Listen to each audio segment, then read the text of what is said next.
Hello, welcome back to Let's Read the Yellow Wallpaper by Charlotte Perkins Gilman. We're about to start part 5.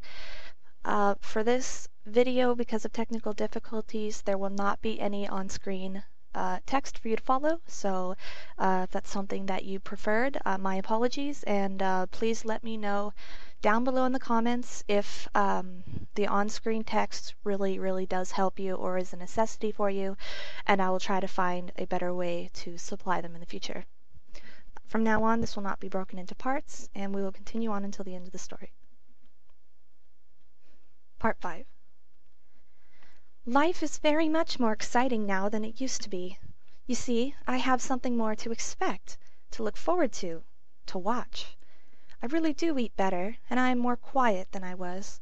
John is so pleased to see me improve. He laughed a little the other day and said I seemed to be flourishing in spite of my wallpaper. I turned it off with a laugh. I had no intention of telling him it was because of the wallpaper. He would make fun of me. He might even want to take me away. I don't want to leave now until I've found it out. There is a week more, and I think that will be enough. I'm feeling ever so much better. I don't sleep much at night, for it is so interesting to watch developments, but I sleep a good deal in the daytime. In the daytime it is troublesome and perplexing. There are always new shoots on the fungus, and new shades of yellow all over it. I cannot keep count of them, though I have tried conscientiously. It is the strangest yellow, that wallpaper. It makes me think of all the yellow things I ever saw. Not beautiful ones like buttercups, but old, foul, bad yellow things. But there is something else about that paper. The smell! I noticed it the moment we came into the room, but with so much air and sun it was not bad. Now we have had a week of fog and rain, and whether the windows are open or not, the smell is here. It creeps all over the house. I find it hovering in the dining room, skulking in the parlor, hiding in the hall, lying in wait for me on the stairs. It gets into my hair. Even when I go to ride, if I turn my head suddenly and surprise it, there is that smell.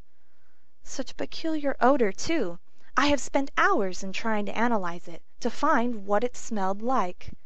It is not bad, at first, and very gentle, but quite the most subtlest, most enduring odor I ever met. In this damp weather it is awful. I wake up in the night and I find it hanging over me. It used to disturb me at first.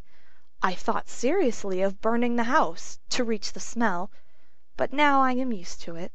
The only thing I can think of that it is like is the color of paper. A yellow smell. There is a very funny mark on this wall, low down near the mop-board. A streak that runs round the room. It goes behind every piece of furniture, except the bed. A long, straight, even smooch, as if it had been rubbed over and over. I wonder how it was done, and who did it, and what they did it for. Round and round and round, round and round and round. It makes me dizzy.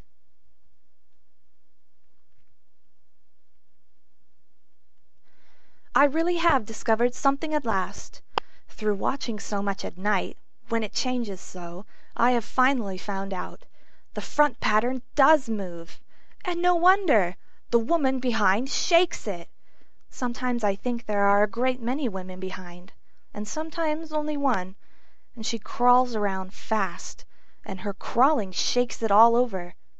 Then, in the very bright spots she keeps still, and in the very shady spots she just takes hold of the bars and shakes them hard. And she is all the time trying to climb through, but nobody could climb through that pattern. It strangles so. I think that is why it has so many heads. They get through, and then the pattern strangles them off and turns them upside down, and makes their eyes white. If those heads were covered or taken off, it would not be half so bad.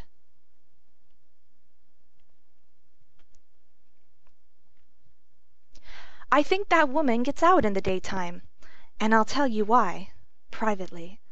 I've seen her. I can see her out of every one of my windows.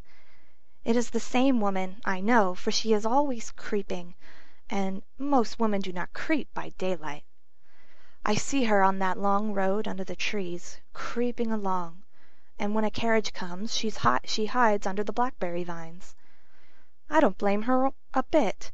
It must be very humiliating to be caught creeping by daylight. I always lock the door when I creep by daylight. I can't do it at night, for I know John would suspect something at once. And John is so queer now that I don't want to irritate him. I wish he would take another room. Besides, I don't want anybody to get that woman out at night but myself. I often wonder if I could see her out of all the windows at once. But turn as fast as I can only see out of one at a time. And though I always see her, she may be able to creep faster than I can turn. I have watched her sometimes, away off in the open country, creeping as fast as a cloud shadow in a high wind. If only that top pattern could be gotten off from the under one! I mean to try it, little by little. I have found out another funny thing, but I shan't tell it this time. It does not do to trust people too much. There are only 2 more days to get this paper off, and I believe John is beginning to notice. I don't like the look in his eyes. And I heard him ask Jenny a lot of professional questions about me. She had a very good report to give. She said I slept a good deal in the daytime. John knows I don't sleep very well at night, for all I'm so quiet. He asked me all sorts of questions, too, and pretended to be very loving and kind, as if I couldn't see through him. Still, I don't wonder he acts so, sleeping under this paper for 3 months. It only interests me, but I feel sure Jenny and John are secretly affected by it.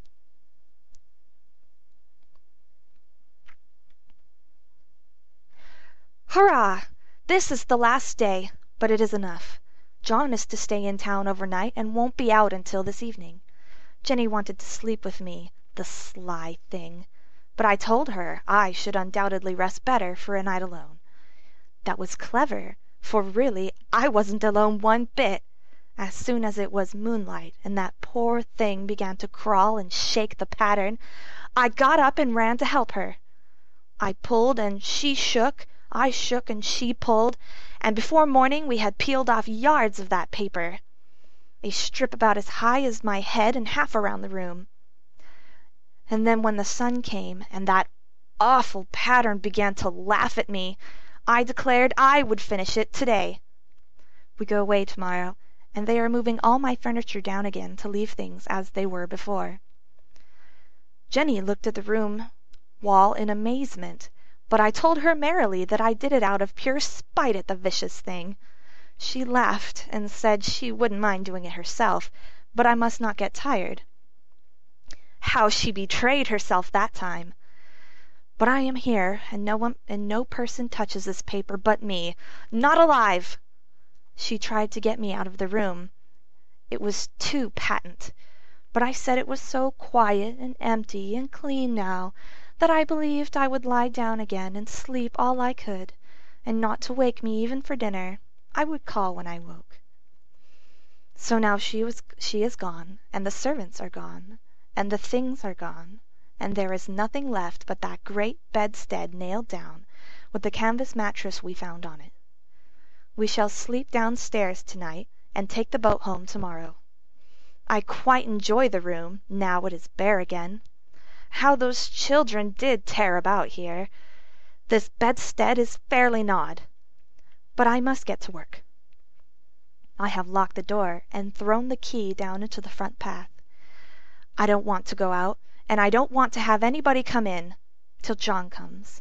I want to astonish him. I've got a rope up here that even Jenny did not find.